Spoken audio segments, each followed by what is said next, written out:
Olá, queridas irmãs, queridos irmãos, começamos mais um programa O Espírito da Letra, analisando a obra do Espírito André Luiz, através da mediunidade de Francisco Cândido Xavier. Esse é o 10º livro.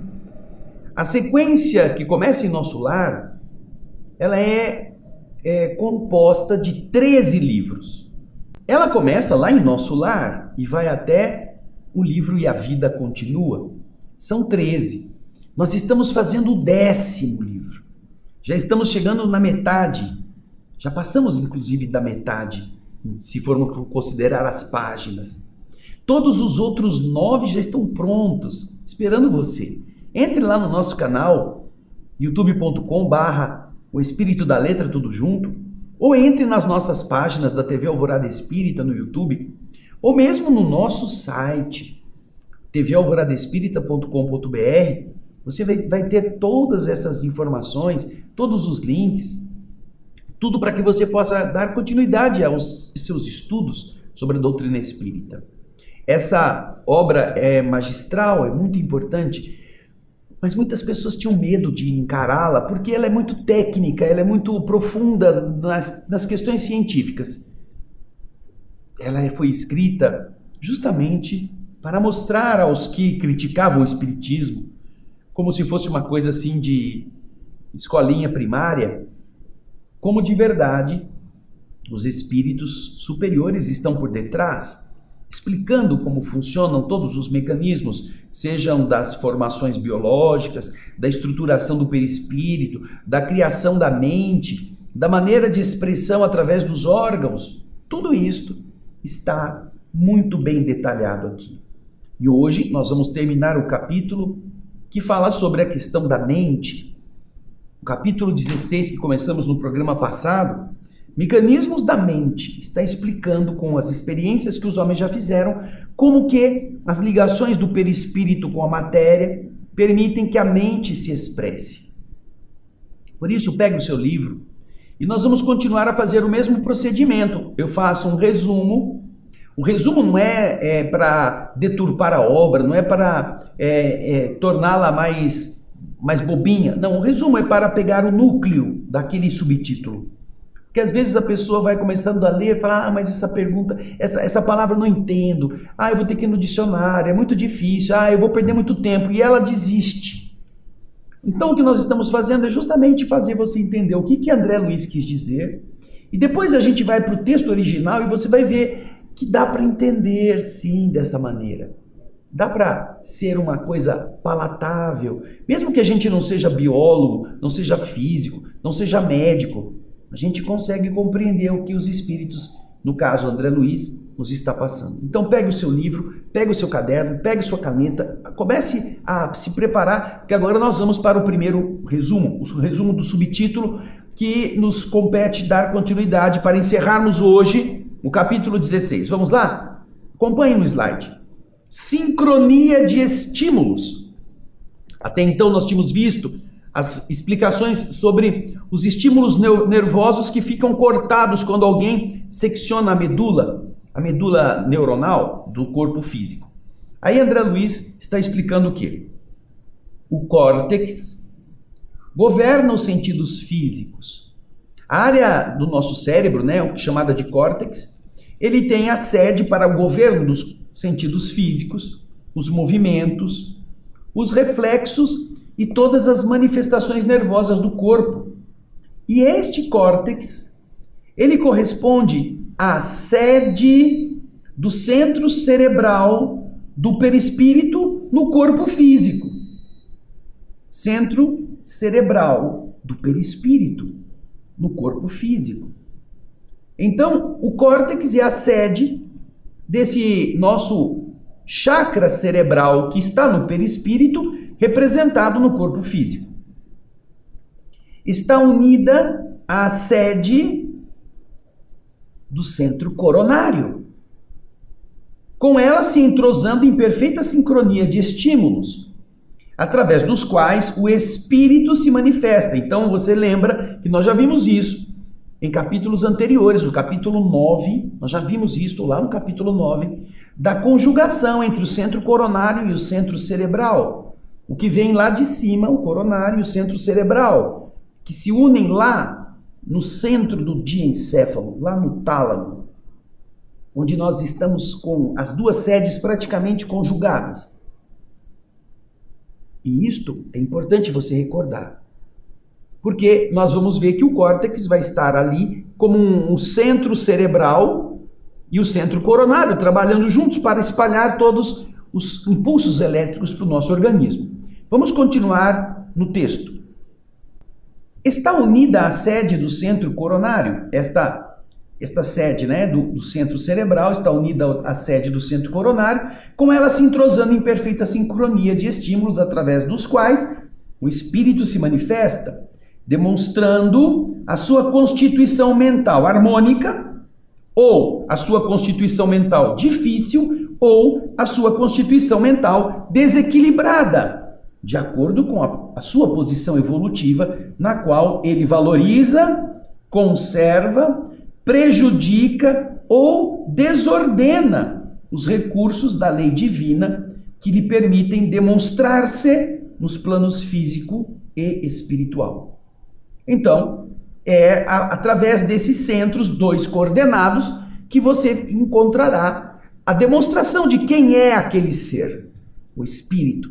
Se ele é harmônico, se ele está meio confuso ou se ele é desregrado. Aí, continua André Luiz no resumo. Da mesma forma que temos no córtex as ligações da consciência para os sentidos, além de termos, os sentidos aqui são o tato, o olfato, o paladar, todos esses 5 sentidos que nós temos.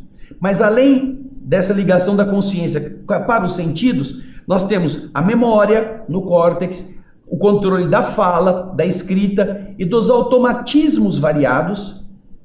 Da mesma forma que temos tudo isso no nosso córtex, existe no diencéfalo, onde é lá no núcleo do nosso cérebro, onde estão o tálamo e o hipotálamo, as ligações da consciência para as mesmas tarefas, mas com potenciais mais profundos, visando o enriquecimento e a depuração do campo sensorial. Tais como: o que é que está lá no tálamo e no hipotálamo também, vindo da consciência, com mais potência, com mais profundidade? A reflexão, a atenção, a análise, o estudo, a meditação, o discernimento, a memória oculta, a compreensão, as virtudes morais e as aquisições emotivas que nos sejam próprias. Se o córtex detém o controle da ligação da consciência com os sentidos físicos, e você pode ver que é uma coisa meio mecânica, o tálamo e o hipotálamo possuem da consciência algo que seja mais sutil, mais nobre. Então vamos ter lá todas estas referências que você leu e vai ler de novo comigo. Reflexão, atenção. Você já notou que tem gente que fala sem pensar? Ele está usando apenas o córtex para falar, mas não está usando o centro tálamo e hipotálamo para pensar no que vai falar. Então fala um monte de bobagem. E aí você pergunta: o que você quis dizer? Ah, não sei, não entendi. Não sei por que eu falei. Por quê? Porque essa pessoa não passou pela análise. Mas lá no hipotálamo, lá no tálamo está a consciência ligada também para esses efeitos, que a gente vai continuar lendo aqui, para você não esquecer. Reflexão, a atenção, a análise, o estudo, a meditação, o discernimento, a memória oculta, a memória encriptada, a compreensão, as virtudes morais e as aquisições emotivas que nos sejam próprias. Olha que interessante. A pessoa lê uma coisa, ela lê, sabe ler, o olho funciona, a combinação das letras ela sabe identificar, ela sabe o significado, mas ela não está atenta. Então ela lê aquilo e depois passa, terminou, virou a página, ela não sabe o que ela leu. Ela não entendeu ou ela não gravou nada do que ela leu. Por quê? Porque ela apenas usou o córtex que está mobilizando, o córtex motor, o córtex que faz a função. Vamos pensar no seguinte. Você está dentro do seu automóvel. Você liga o carro funciona. Você acelera, ele acelera. Você está em ponto morto, faz o motor ficar mais forte, ele dá a resposta pelo combustível que você injetou. Mas para onde que o carro vai? Não sei. Por que você vai nessa velocidade? Não sei. Por que você fez essa curva fechada? Não sei. Por que você está andando na contramão? Ah, não sei. Porque a maneira de conduzir o carro é uma máquina, ele vai reagir. Se você mandar ele virar para a esquerda, ele vira. Mas e se for contramão? Você não está prestando atenção? Você não fez Por que você fez esse caminho? Não sei, eu fui por aqui. Você não planejou o caminho? Você vai cair num monte de buraco, você vai pegar uma rua sem saída, o carro funciona, o carro vai para lá. Mas o carro não vai falar para você, ô motorista, essa rua não tem saída. Você vai ter que dar com a cara no muro para dizer, é verdade, aqui não tem saída. Mas por que você não planejou antes? Porque você não estava usando o tálamo e o hipotálamo, você está usando apenas as pernas para mover o carro com acelerador e freio e os braços para girar a direção para um lado ou para o outro. E a coordenação? É isso que André Luiz está falando. Então existem dois sistemas. Preste atenção, o córtex, responsável pelo tato, pela fala, pela escrita, que é como se fosse um mecânico, e aquilo que é o sábio, que vem também do cérebro, mas de uma outra área, o tálamo e do hipotálamo, onde a consciência pode pegar as informações que o córtex forneceu e combiná-las, pode fazer a leitura com atenção, pode procurar guardar aquilo na memória, porque o córtex apenas lê, apenas tem aquela informação oriunda dos sentidos. E a memória fica mais oculta, mais profunda, combinando as ideias.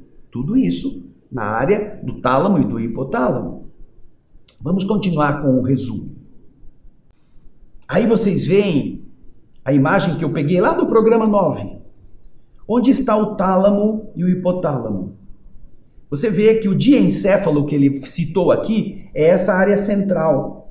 Nós temos toda essa área central, que está em vermelho, como sendo o diencéfalo. Lá no diencéfalo estamos com o tálamo, o hipotálamo, o epitálamo, o subtálamo e o terceiro ventrículo. A parte cinzenta que está acima e ao redor é o córtex. Essa parte parece enrugada. Depois vocês têm uma parte cinza mais escura, que são os ventrículos, são cavidades, onde o líquido que banha toda a coluna, toda a medula, ele também banha esta área. Agora, o vermelho é justamente a parte do diencéfalo. Aí onde estão, e você vai ver no próximo slide, o centro cerebral e o centro coronário.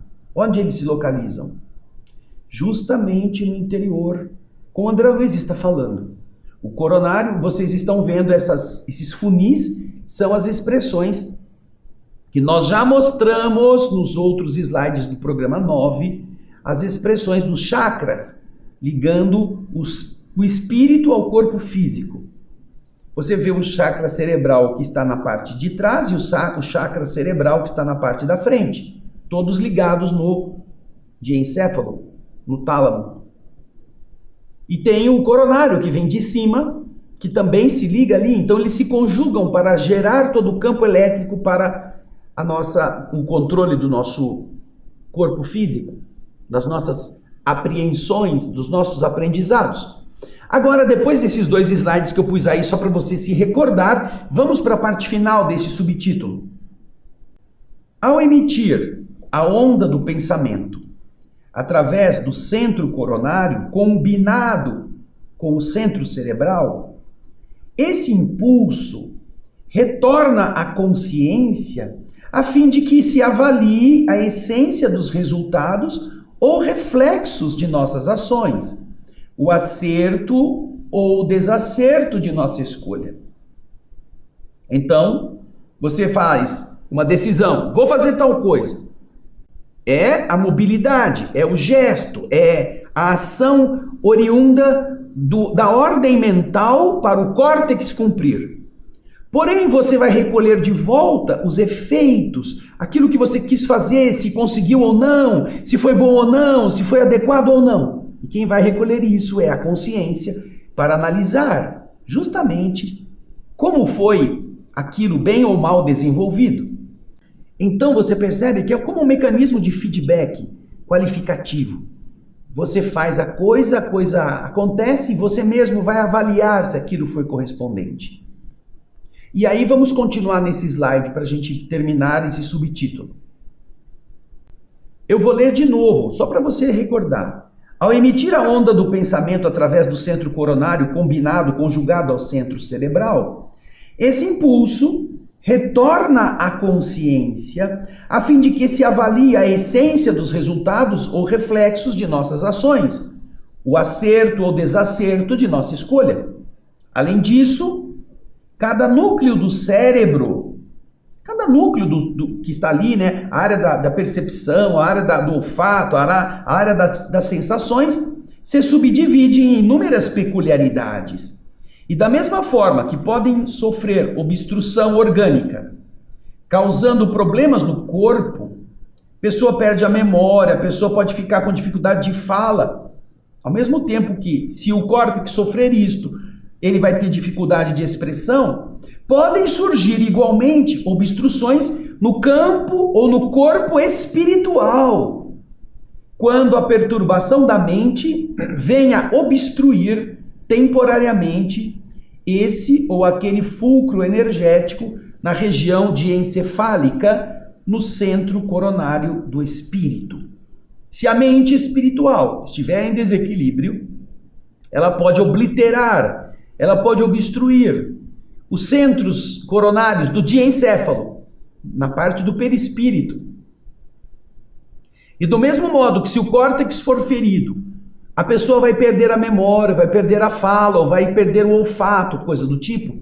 No perispírito, se o centro coronário também, pelo desequilíbrio da alma, for ferido, for obliterado, ele vai perder também essas capacidades de pensar, de refletir, de avaliação, tudo isso que no diencéfalo a gente está vendo nesse subtítulo.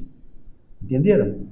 Bem, então agora a gente vai ler o que André Luiz escreveu. Vamos lá no slide com o texto original. Sincronia de estímulos. Diz André Luiz: entenderemos assim facilmente que o córtex encefálico, com as suas delicadas divisões e subdivisões, governando os núcleos reguladores dos sentidos, dos movimentos, dos reflexos e de todas as manifestações nervosas da individualidade encarnada, corresponde à sede do centro cerebral do corpo espiritual no corpo físico. Psicossoma é corpo espiritual, soma é corpo, psico é espírito. Então, o centro cerebral do perispírito no corpo físico está relacionado aí, nesta sede do centro cerebral, unida à sede do centro coronário, localizada no diencéfalo. É a porção posterior do encéfalo embrionário, que na verdade você viu lá nos nossos slides. Combinando-se ambos em perfeita sincronia de estímulos pelos quais se manifesta o espírito em sua constituição mental harmônica, difícil ou desequilibrada, segundo a posição em que ele mesmo valoriza, conserva, prejudica ou desordena os recursos que a lei divina lhe permite a sua própria exteriorização no plano físico e no plano espiritual. E assim como dispomos no córtex de ligações energéticas da consciência para os serviços do tato, da audição, da visão, do olfato, do gosto, da memória, da fala, da escrita e de automatismos diversos, nós possuímos no diencéfalo, no tálamo e no hipotálamo, a se irradiarem para o mesencéfalo ligações energéticas semelhantes da consciência, para os serviços da mesma natureza, com acréscimos de atributos, de potenciais para enriquecimento e sublimação do campo sensorial. Quais são estes? Como sejam a reflexão, a atenção, a análise, o estudo, a meditação, o discernimento, a memória críptica, a compreensão, as virtudes morais e todas as fixações emotivas que nos sejam peculiares. Então, veja só que interessante, você vê que se você tem a capacidade de falar, o que acontece? Você tem a capacidade de falar. Você pode falar destrambelhadamente ou você pode falar com atenção. Você tem a capacidade de ler. Você pode ler como alguém que está preocupado com um monte de coisa, você pode ler atento ao que está lendo.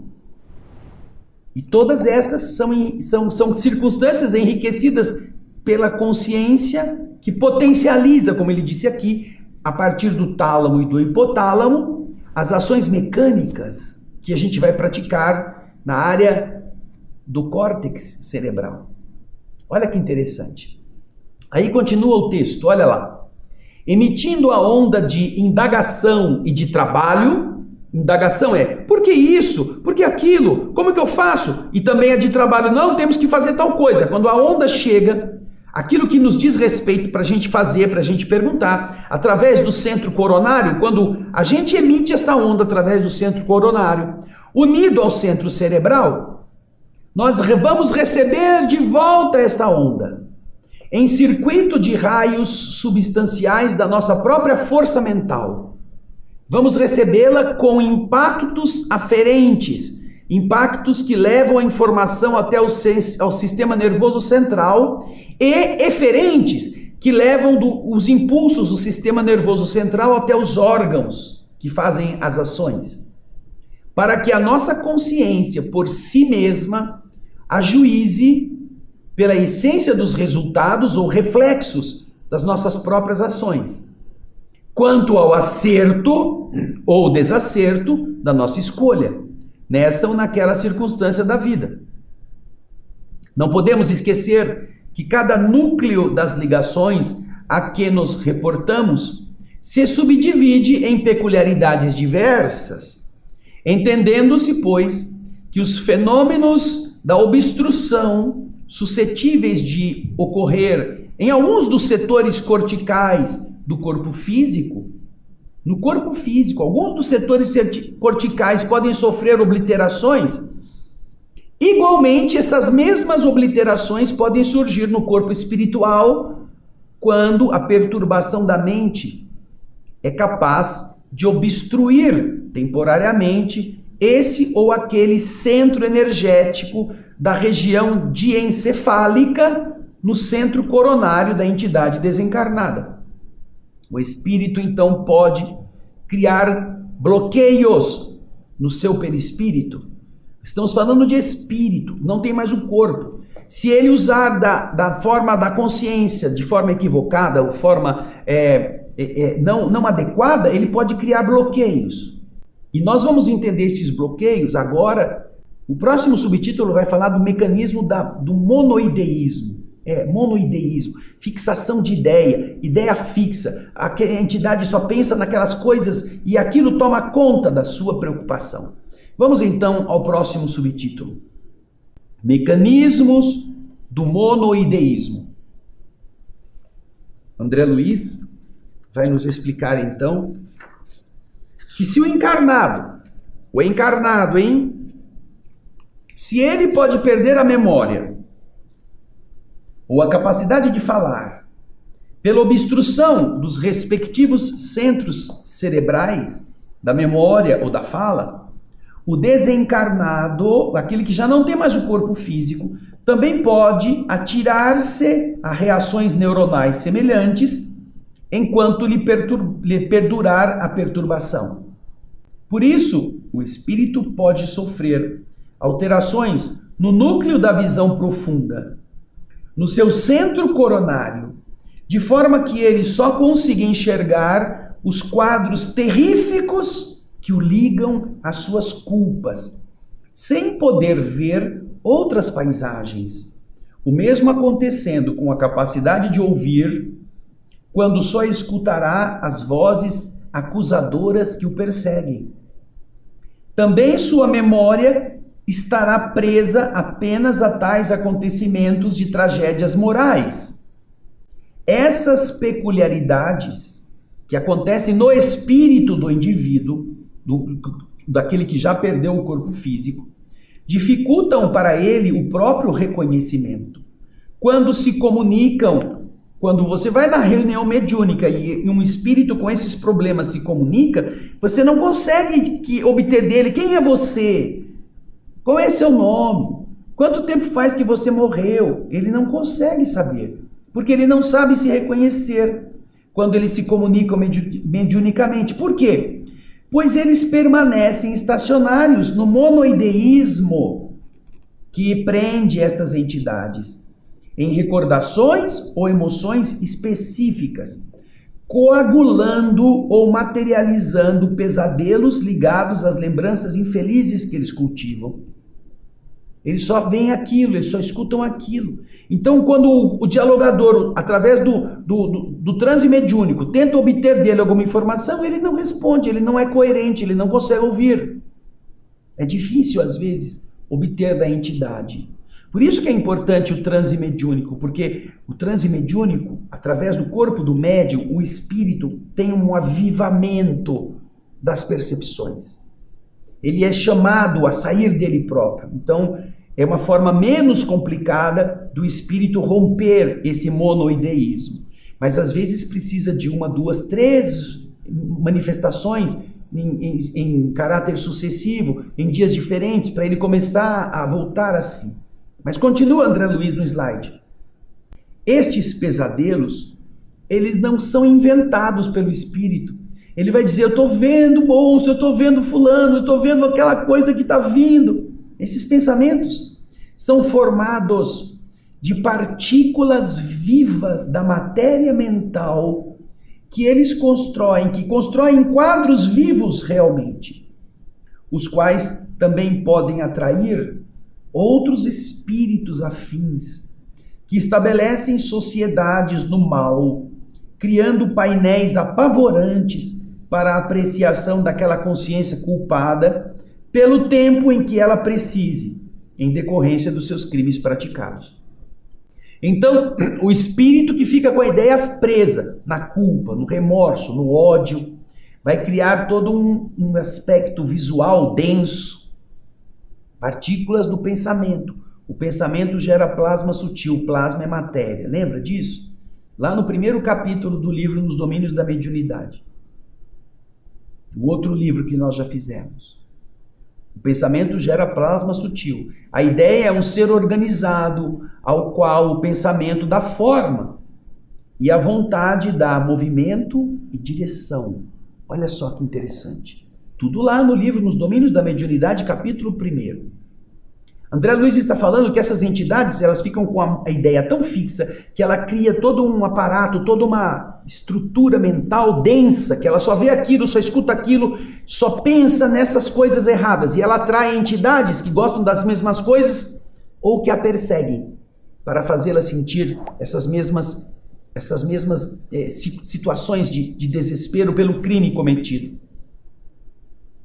Interessante, não? Vamos agora então ao texto, o texto de André Luiz, o texto original do livro. Mecanismos do monoideísmo. Em vista disso, diz André, se a criatura encarnada pode cair em amnésia ou afasia, a perda da capacidade de falar, pela obstrução dos núcleos da memória ou da fala no seu cérebro, sem perder o equilíbrio da inteligência, por exemplo, ela continua pensando, continua agindo, mas ele não consegue falar, não consegue guardar na memória. Do mesmo modo que pode acontecer com o encarnado, a criatura desencarnada pode lançar-se a frustrações semelhantes sem perturbação total do pensamento, enquanto esta distonia se mantenha com ela. Segundo o critério idêntico, se a habilidade de um homem para manobrar um certo idioma pode terminar, pode parar numa das subdivisões do núcleo da fala, no córtex, persistindo, porém, a habilidade para lidar com outros idiomas, assim também o núcleo da visão profunda no centro coronário pode sofrer disfunção específica, pela qual um espírito desencarnado contemplará tão somente, por um tempo equivalente à conturbação em que ele se encontre, os quadros terríficos que lhe digam respeito às culpas contraídas, sem capacidade para observar paisagens de outra espécie.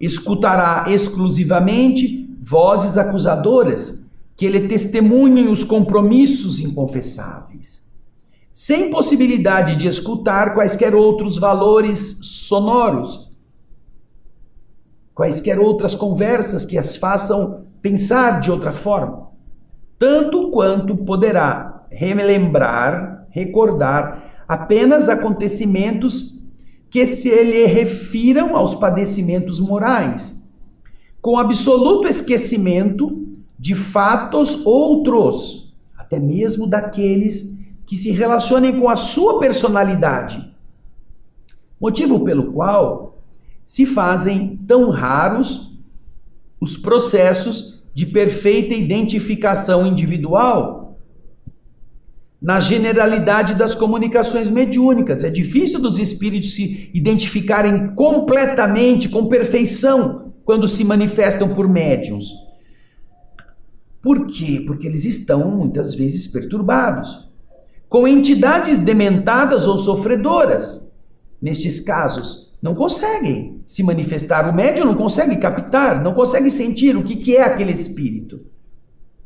Porque eles estão comumente estacionárias no monoideísmo, que as isola em tipos exclusivos de recordação ou emoção, de vez que, nessas condições, o pensamento contínuo que lhes flui da mente, em circuito viciado sobre si mesmo, age coagulando ou materializando pesadelos fantásticos, em conexão com as lembranças que elas abrigam, pensamentos que estão ligados àquelas lembranças da culpa.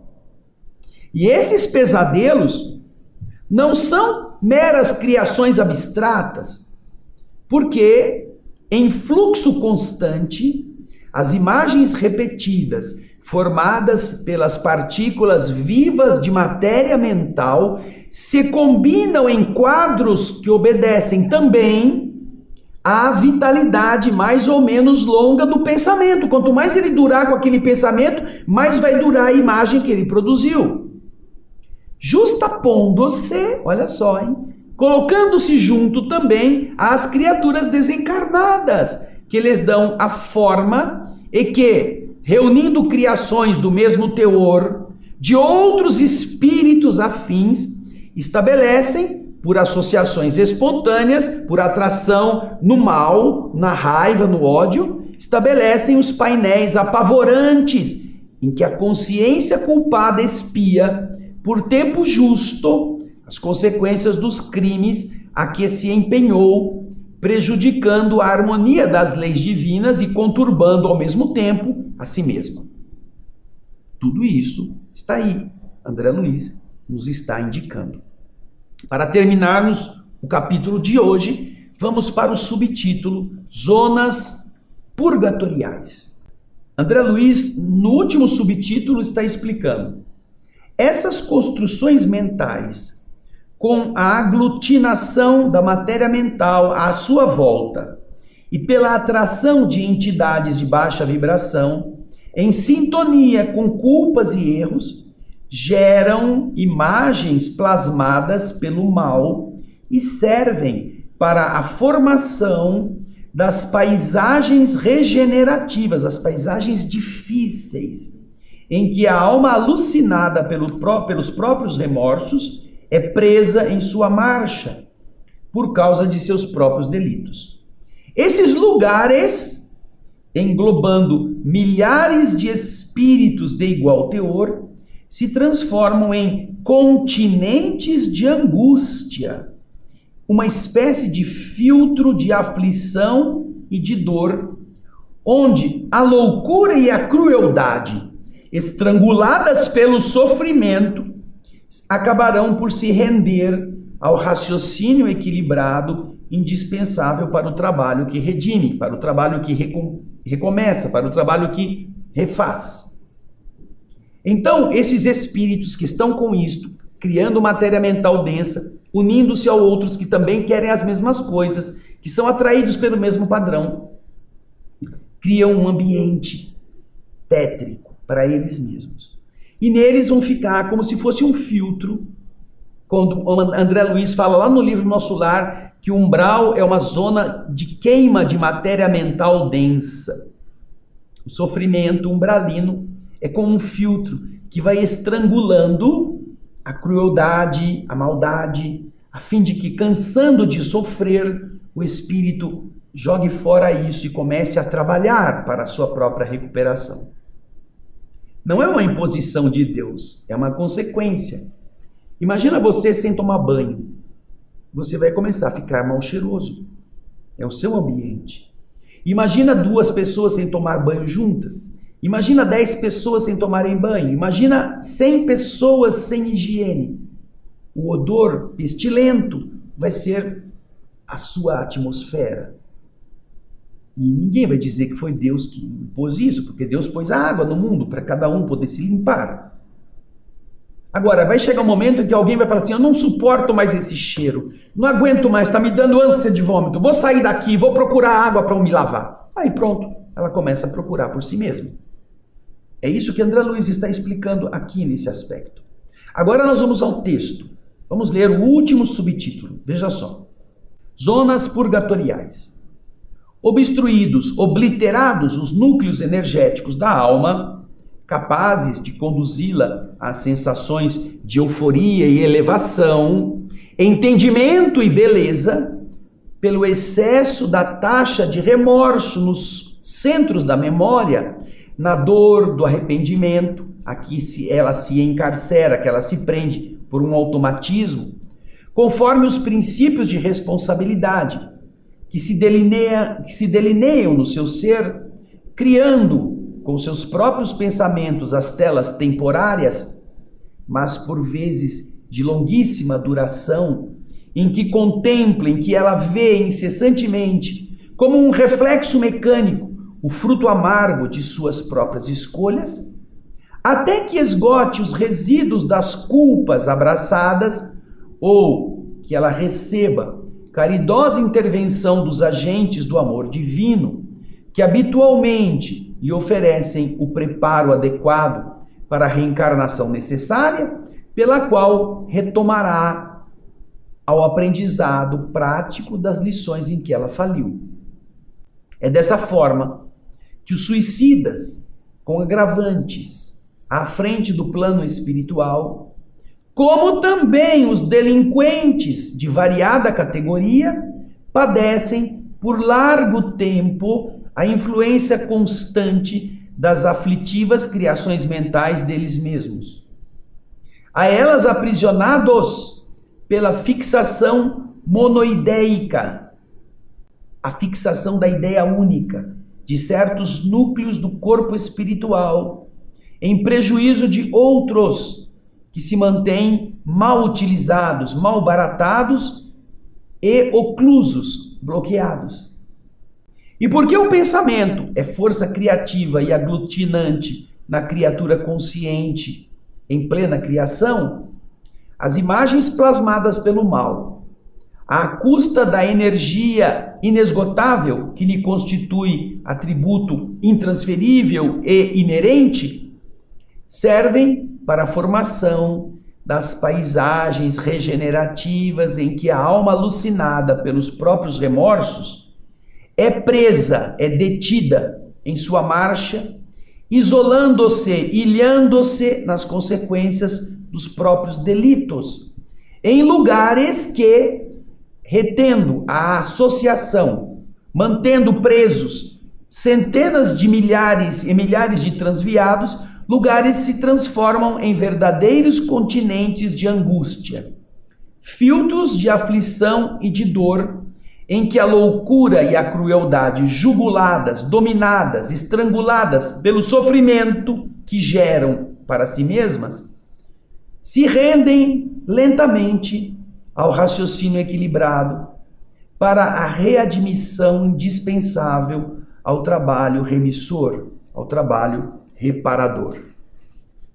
Com isso tudo nós aprendemos que esses ambientes chamados umbralinos, trevosos, ambientes densos que os espíritos descrevem nas obras mediúnicas, são consequência da mente construindo o mal, com pensamentos de culpa, que geram uma densidade bastante negativa para ela mesma.